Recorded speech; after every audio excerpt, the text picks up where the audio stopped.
The first time I saw Rosewood, my heart skipped a beat, and I knew I'd found the place where I could finally breathe again. I rolled down the window of my old Toyota, letting the warm, southern air caress my face. The scent of magnolias and freshly mowed grass filled my nostrils, a stark contrast to the city smog I'd left behind. My fingers tapped nervously on the steering wheel as I drove down Main Street, taking in the quaint storefronts with their colorful awnings and the friendly faces of locals going about their day. This was it, my fresh start, my chance to leave behind the whispers, the pitying looks, and the memories that haunted me every time I closed my eyes. As I pulled up to the small bungalow I'd rented sight unseen, I caught a glimpse of my reflection in the rearview mirror. The woman staring back at me looked tired, her green eyes dulled by too many sleepless nights. But there was something else there, too. A tiny spark of hope that I hadn't seen in far too long. "You can do this, Jenny," I whispered to myself, running a hand through my messy auburn curls. New town, new you. I stepped out of the car, my boots crunching on the gravel driveway. The house was nothing special. A faded yellow exterior with white trim and a small porch that had definitely seen better days. But it was mine, at least for now. And that was all that mattered. As I was hauling my first box up to the porch, a voice called out from next door. "Well, aren't you a sight for sore eyes? You must be the new neighbor." I turned to see a woman who looked to be in her 60s, her silver hair pulled back in a neat bun. She was wearing a floral apron and had a wooden spoon in one hand, looking every bit the stereotypical Southern grandmother. "That's me," I replied, mustering up a smile. "I'm Jenny Porter." "Edna Mae Wilkins," she said, making her way over to the fence that separated our properties. "Welcome to Rosewood, honey. You picked a fine time to move in. The azaleas are just about to bloom." I glanced around, noticing for the first time the lush greenery that surrounded both our houses. "It's beautiful here," I said, meaning it. "I can't wait to get my hands in the soil." Edna Mae's eyes lit up. "Oh, you're a gardener? Well, bless my soul. We could use someone like you around here. Have you heard about the community garden project?" I shook my head, intrigued despite myself. I'd come to Rosewood to lay low, not to get involved in community projects. But there was something about Edna Mae's enthusiasm that was infectious. "It's just getting started," she explained. "A bunch of us old-timers have been trying to get it off the ground, but we could use some young blood with fresh ideas. You should come to the meeting tomorrow night at the library." Before I could politely decline, she was waving her wooden spoon at me. "No arguments now. I'll expect to see you there at 7 sharp. And don't you worry about dinner. I'll have a casserole ready for you by 6. Can't have you going to your first town meeting on an empty stomach." With that, she was off, leaving me standing on my porch with my mouth hanging open. I couldn't help but chuckle. It seemed that keeping to myself in Rosewood might be harder than I'd anticipated. As I unpacked my meager belongings, I found myself actually looking forward to the meeting. It had been so long since I'd felt excited about anything. Maybe this was exactly what I needed. A project to focus on. Something to keep my hands and mind busy. The next evening, true to her word, Edna Mae appeared on my porch at 6 o'clock sharp, a steaming casserole dish in her hands. "Chicken and dumplings," she announced proudly. "My grandmother's recipe. Guaranteed to put some meat on those bones of yours." I glanced down at my admittedly too thin frame and managed a weak smile. "Thank you, Edna Mae. You didn't have to go to all this trouble." She waved off my protests. "Nonsense. It's what neighbors do. Now eat up and I'll be back in an hour to walk you to the meeting." As I savored the rich, comforting flavors of the casserole, I realized it was the first real meal I'd had in months. Cooking for one had lost its appeal a long time ago, and I'd gotten used to existing on coffee and whatever I could grab on the go. This taste of home-cooked goodness brought tears to my eyes. An hour later, Edna Mae and I were making our way down the quiet streets of Rosewood. The sun was just beginning to set, painting the sky in vibrant shades of pink and orange. As we walked, Edna Mae filled me in on all the local gossip, who was feuding with who, which businesses were thriving and which were struggling, and all the little dramas that made up life in a small town. And then there's Thomas Blackwood, she said, lowering her voice conspiratorially. Lives in that big old house on the hill. Keeps to himself mostly. Some folks say he's a famous writer, but no one knows for sure. Bit of a mystery, that one. I nodded, only half listening. My mind was already racing with ideas for the community garden. I'd always found peace in nurturing plants, in coaxing life from the earth. Maybe here, in this new place, I could use that passion to make a difference. The library was a charming brick building in the center of town. As we entered, I was surprised to see how many people had turned out for the meeting. It seemed like half the town was crammed into the small conference room, all talking excitedly amongst themselves. Edna May guided me to a seat near the front, introducing me to what felt like a dozen people along the way. My head was spinning by the time we sat down, but I felt a warmth in my chest that I hadn't experienced in a long time. These people were genuinely welcoming, genuinely interested in me. It was both comforting and terrifying. The meeting was called to order by a tall, distinguished-looking man who introduced himself as Mayor Thompson. He outlined the plans for the community garden, a plot of land on the edge of town that had been donated by a local farmer. The enthusiasm in the room was palpable, but it quickly became clear that while everyone loved the idea, no one quite knew how to make it a reality. Before I knew what I was doing, I found myself raising my hand. "Excuse me," I said, my voice shaky. "I have some experience with community gardens. Maybe I could help?" All eyes turned to me, and for a moment I regretted speaking up. But then Mayor Thompson's face broke into a wide grin. "Well, now that's what I call divine intervention. Miss Porter, was it? Why don't you come up here and share some of your ideas?" As I made my way to the front of the room on trembling legs, I caught sight of a man standing in the shadowy corner. He was tall and lean, with dark hair. Our eyes met for a brief moment, and I felt a jolt of something. Recognition? Curiosity? Before I could puzzle it out, he was gone, slipping out the back door like a ghost. Pushing the strange encounter from my mind, I focused on the task at hand. As I began to speak about soil preparation, crop rotation, and community engagement, I felt a spark of my old passion igniting. The room hung on my every word, and by the time I finished, there was a new energy in the air. "Well, I think we found our project leader," Mayor Thompson announced to a round of applause. "What do you say, Miss Porter? Will you help us make this garden grow?" I looked out at the sea of hopeful faces, feeling a mix of excitement and terror. This wasn't what I'd come to Rosewood for. I'd wanted to hide, to heal, to forget. But maybe this was exactly what I needed. "I'd be honored," I heard myself say, and the room erupted in cheers. As the meeting broke up, I found myself surrounded by well-wishers and volunteers, all eager to get started on the project. It was overwhelming, but in the best possible way. For the first time in over a year, I felt like I had a purpose. Edna May beamed at me as we walked home, the streets now illuminated by the soft glow of street lamps. "I knew you were something special, Jenny Porter," she said, patting my arm. "This town's been needing a breath of fresh air, and here you are, like a flower ready to bloom." I smiled, touched by her words. But as we rounded the corner onto our street, I caught sight of a figure standing in front of my house.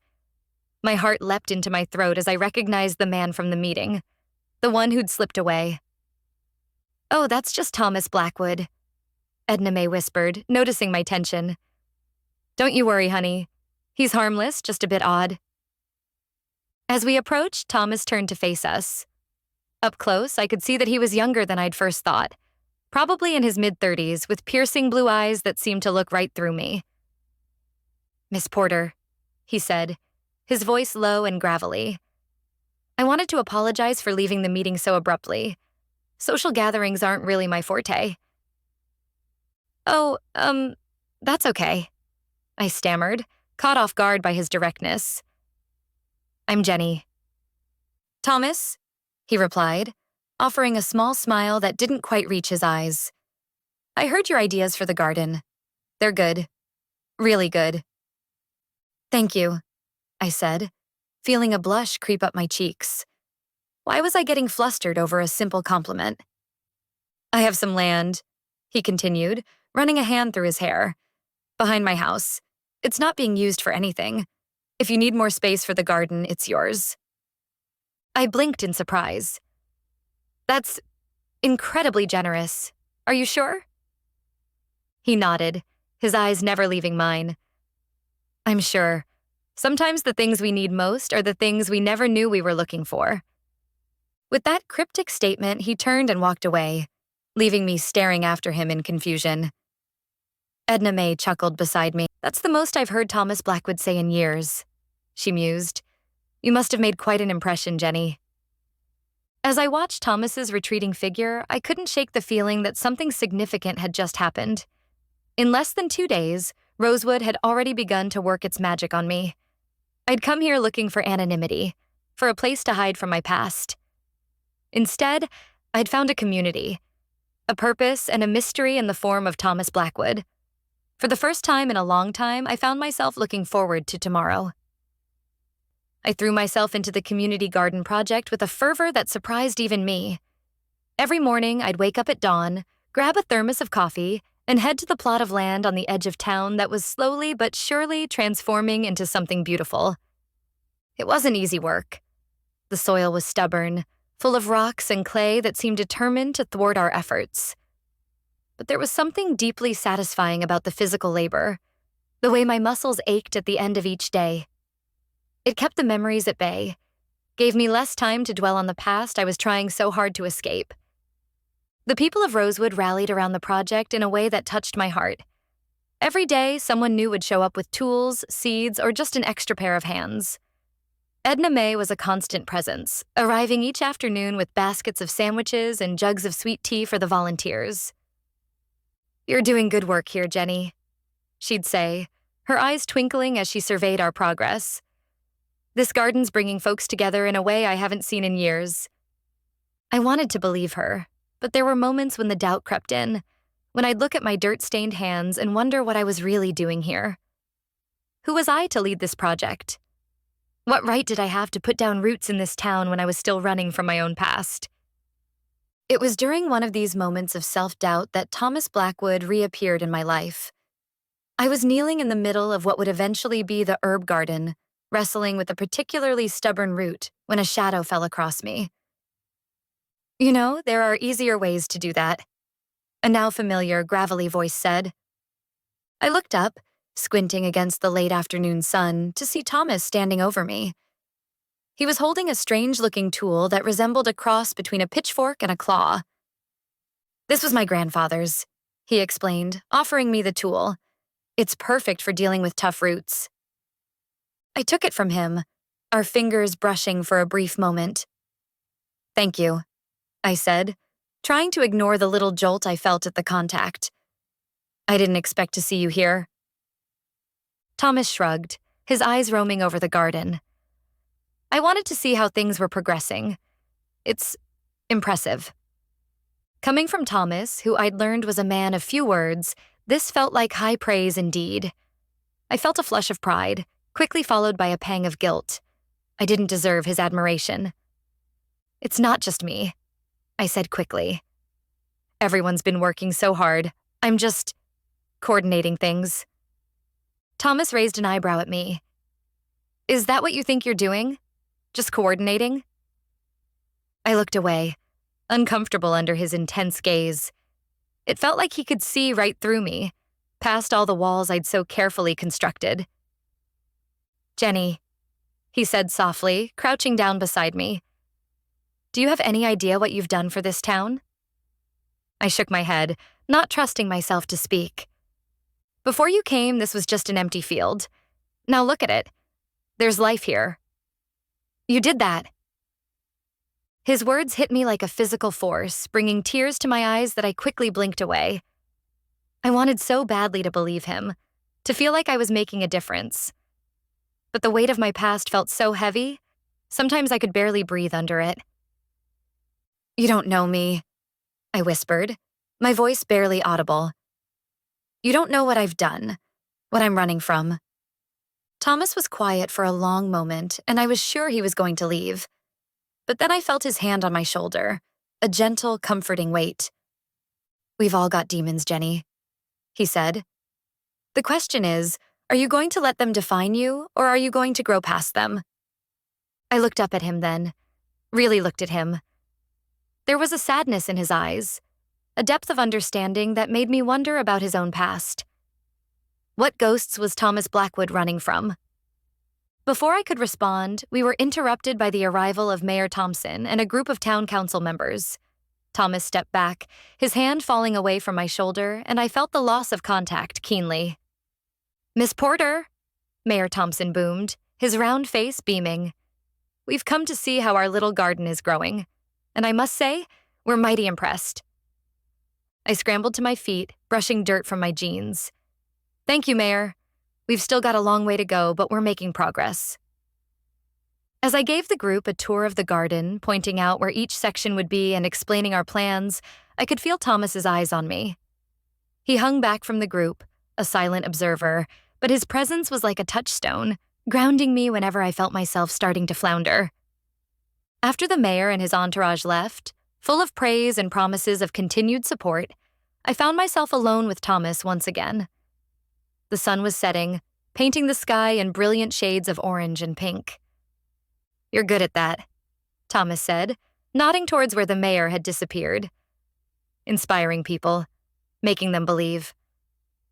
I laughed, but it came out sounding hollow. "I'm good at pretending, at putting on a brave face." Thomas studied me for a long moment. "Is that what you think you're doing here? Pretending?" His question hit too close to home, and I felt my carefully constructed facade begin to crumble. "I don't know what I'm doing here," I admitted, my voice cracking. "I came to Rosewood to disappear, to forget. And instead, I'm building something, connecting with people. It scares me, Thomas. What if I'm not strong enough for this? What if I let everyone down?" I hadn't meant to say so much, to reveal so much of myself. But something about Thomas made me want to be honest, to let down my guard. He took a step closer to me, close enough that I could see the flecks of gray in his blue eyes. "Strength isn't about not being scared, Jenny. It's about being scared and doing it anyway. And from where I'm standing, you're one of the strongest people I've ever met." His words washed over me like a balm, soothing hurts I didn't even know I had. For a moment, I let myself believe him, let myself feel the strength he saw in me. "Thank you," I whispered, meaning it more than I could express. Thomas nodded, a small smile playing at the corners of his mouth. "You're welcome. Now how about I show you how to use that root puller properly?" And just like that, the heavy moment passed. We spent the next hour working side by side in comfortable silence, pulling up stubborn roots and preparing the soil for planting. As the last light faded from the sky, I stepped back to survey our work. "It's really happening, isn't it?" I said, a note of wonder in my voice. "This garden, it's really going to grow." Thomas stood beside me, his shoulder just brushing mine. "Yes," he said simply. "It is." As we walked back towards town, I felt a shift inside me. The weight I'd been carrying for so long felt a little lighter. The future, which had seemed so bleak and uncertain when I first arrived in Rosewood, now held possibilities I was starting to let myself imagine. I didn't know what tomorrow would bring.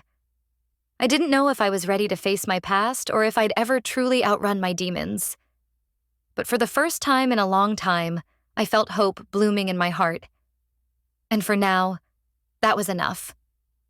The true test of my newfound strength came on a sweltering Saturday in July, nearly 2 months after I'd first arrived in Rosewood. The community garden was in full bloom, a riot of colors and scents that drew visitors from all over the county. We were preparing for our first harvest festival, a celebration of what we'd accomplished together. I was in the middle of arranging sunflowers for a centerpiece when I heard a commotion at the garden's entrance. My heart stopped when I saw who it was. "Jenny? Jenny Porter, is that you?" The voice cut through the peaceful buzz of the garden like a knife. I turned slowly, my hands shaking, to face the ghosts I'd been running from. My sister Sarah stood at the gate, her face a mixture of relief and anger. Behind her was my ex-fiancé, David, looking uncomfortable but determined. "What are you doing here?" I managed to choke out, feeling the curious stares of the other volunteers burning into my back. Sarah marched towards me, her heels sinking into the soft earth. "What are we doing here?" "Jenny, we've been looking for you for months. You disappeared without a word. Do you have any idea what you've put us through?" The guilt I'd been suppressing for so long came rushing back, threatening to drown me. I opened my mouth to respond, but no words came out. "Jenny?" Thomas's voice came from behind me, steady and reassuring. "Is everything okay?" I turned to see him standing there, a concerned look on his face. His presence gave me the strength to find my voice. "Sarah?" "David?" "This is Thomas," I said, my voice shakier than I would have liked. "Thomas, this is my sister and my ex-fiancé." Thomas's eyebrows rose slightly, but he didn't comment on the ex part.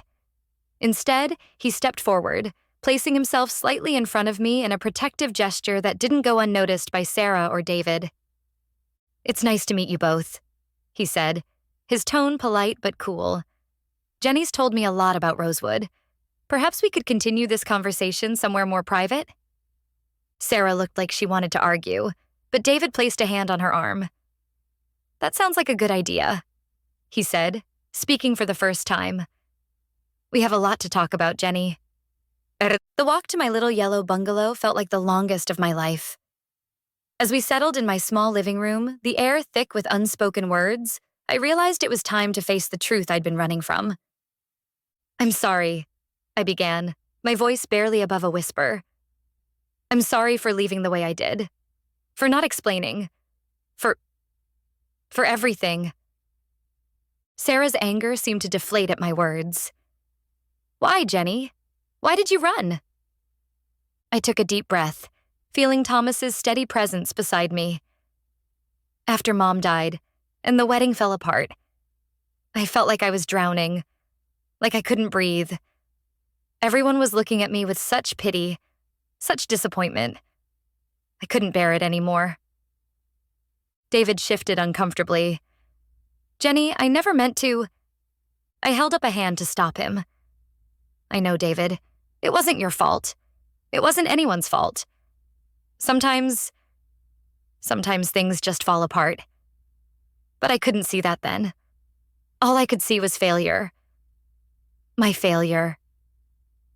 "So you ran," Sarah said softly. I nodded, tears streaming down my face. "I ran, and I found this." I gestured around me to the little house I'd made my own, to the garden visible through the window. I found a place where I could breathe again, where I could grow. Thomas spoke up then, his voice gentle but firm. "Your sister has done amazing things here in Rosewood. She's brought this community together in ways we never expected." Sarah looked at me, really looked at me, for the first time since she'd arrived. "You look different. Happier." "I am," I said, surprised to find that it was true. "I'm not saying everything's perfect. I still have a lot to work through. But here in Rosewood, I found a strength I didn't know I had." David nodded slowly. "We can see that. And we're happy for you, Jenny. We missed you. We were worried." The conversation flowed more easily after that. There were tears and laughter, explanations and apologies. As the afternoon wore on, I felt the weight I'd been carrying for so long finally start to lift. As Sarah and David prepared to leave, promising to stay in touch but understanding my need for space, Sarah pulled me into a tight hug. "I'm proud of you, little sister," she whispered. "Mom would be too." Those words, more than anything else, helped heal a wound I'd thought would never close.